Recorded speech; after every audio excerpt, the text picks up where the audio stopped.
Salam alaikum. Bienvenue à toi dans ce 3e épisode du podcast Nafs Introsp. Si tu ne me connais pas encore, moi c'est Lia.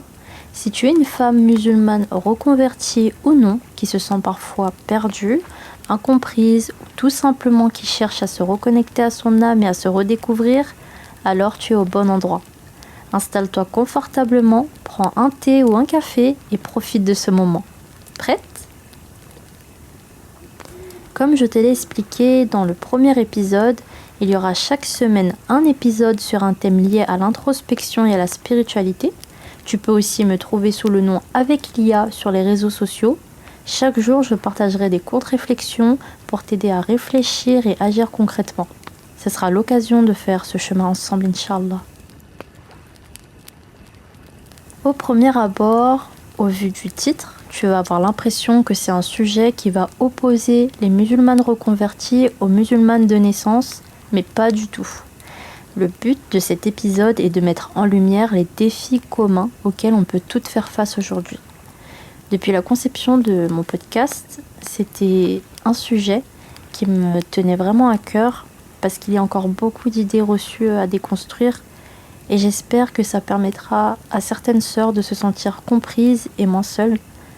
Et donc, tout sera abordé avec bienveillance, sans jugement, parce que ce n'est évidemment pas le but. Pour commencer, en tant que reconverti, on peut être issu d'une famille athée, d'une autre religion ou croyance différente. Et étant devenue musulmane, je me suis rendu compte que ce n'était pas qu'une simple religion qui s'arrête à la prière ou au jeûne, mais que c'était tout un mode de vie qu'il fallait adopter. On peut se sentir au début perdu, désorienté, on ne sait pas par où commencer.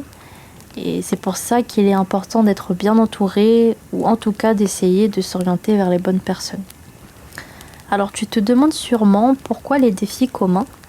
Pour t'avouer, au départ, j'avais des sortes de préjugés.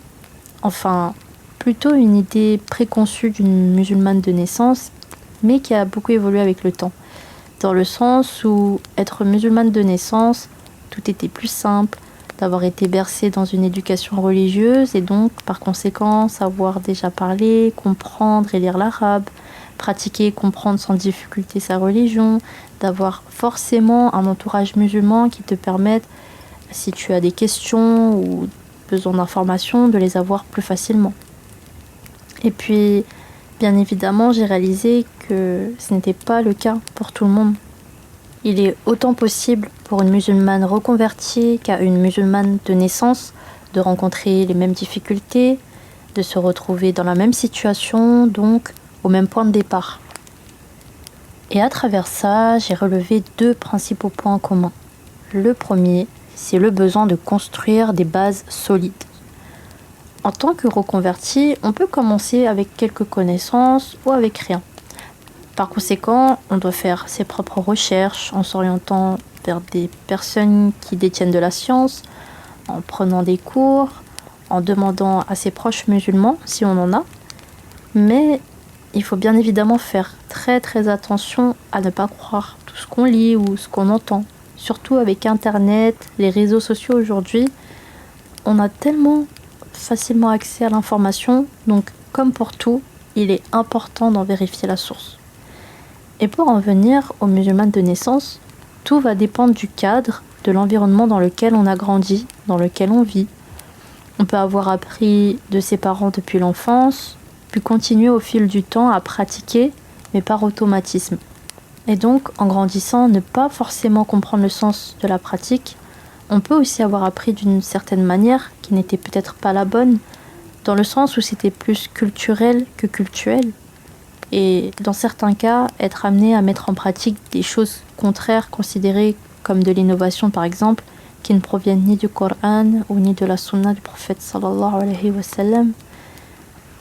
Au final, le point commun, c'est qu'on commence à zéro, apprendre à connaître les bases et à acquérir au fur et à mesure la bonne pratique. Bien évidemment que ce n'est pas une généralité, il y a beaucoup de familles, alhamdoulilah, qui parviennent à transmettre de la meilleure façon leur savoir à leurs enfants et faire perpétuer ça au fil des générations. Là, je te fais surtout un constat par rapport à des témoignages que j'ai pu voir à travers les réseaux sociaux ou même de personnes de mon entourage.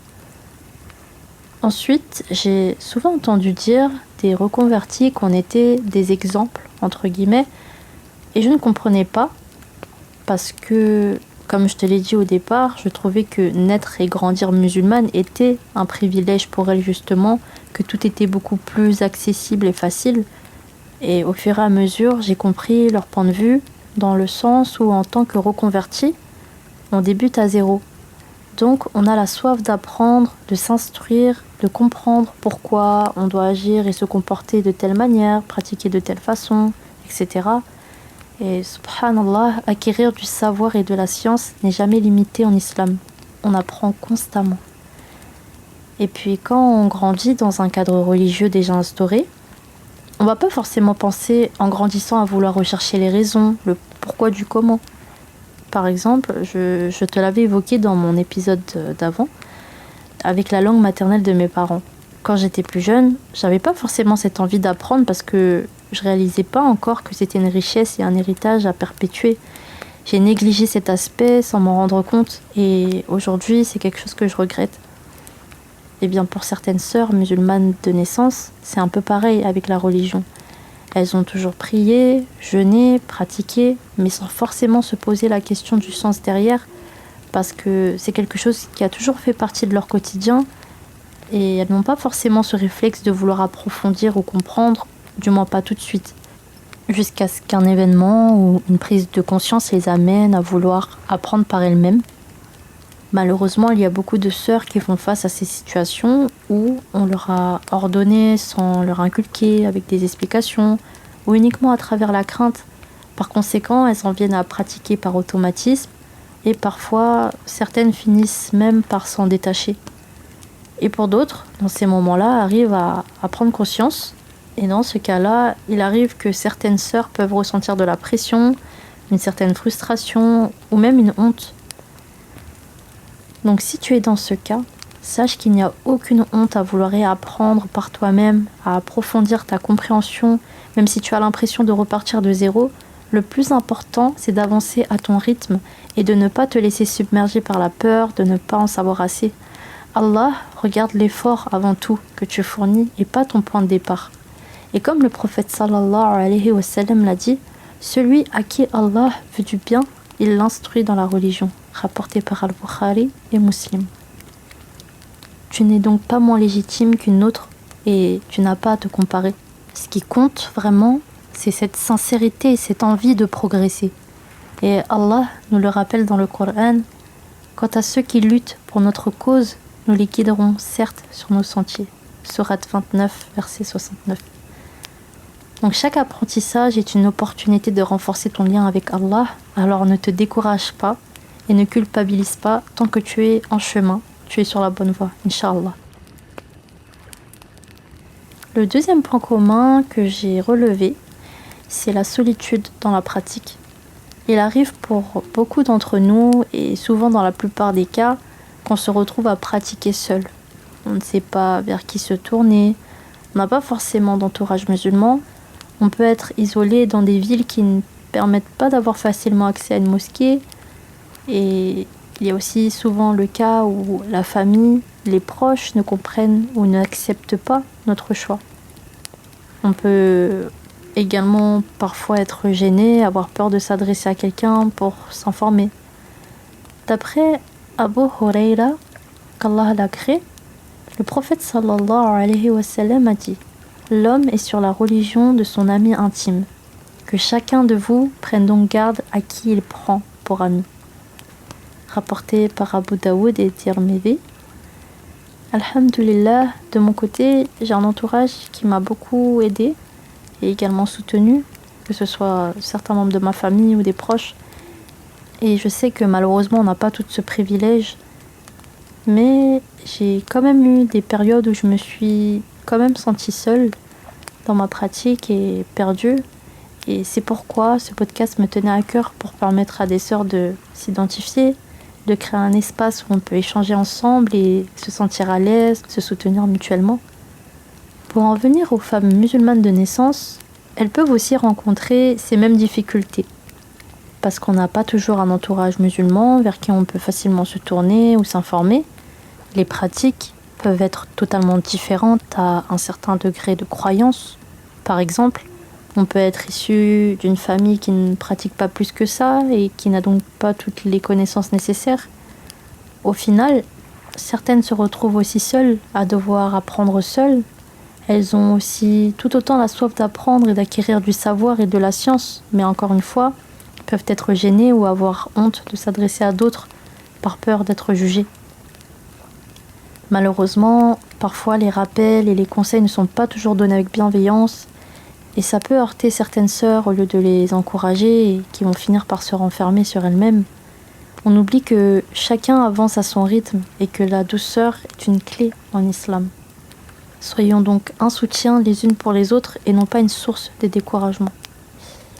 Et c'est de là où j'en reviens aux difficultés communes. Peu importe le parcours par lequel on passe, notre objectif reste le même, qui est d'accomplir notre cheminement spirituel et d'adorer notre Créateur de la meilleure manière possible.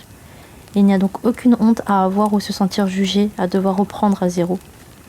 Donc quoi qu'il arrive ma sœur, si tu traverses une de ces difficultés actuellement, tant que tu as Allah subhanahu wa ta'ala à tes côtés et que tu lui fais confiance, c'est le plus important. Et alhamdulillah, il t'a permis de revenir à lui. Et comme Allah le dit, et ne désespérez pas de la miséricorde d'Allah.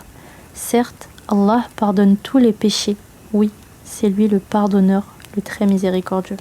Sourate 39, verset 53. Sache que tu n'es pas seul et qu'on est ensemble.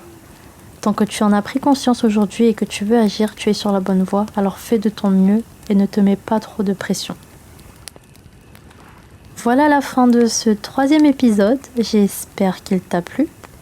Au final, on utilise principalement le terme reconverti pour définir une personne qui est devenue musulmane, issue d'une ancienne croyance ou même qui n'en avait pas, alors qu'on devrait plutôt l'utiliser pour toute personne qui a réussi à se reconnecter, revenir à Allah.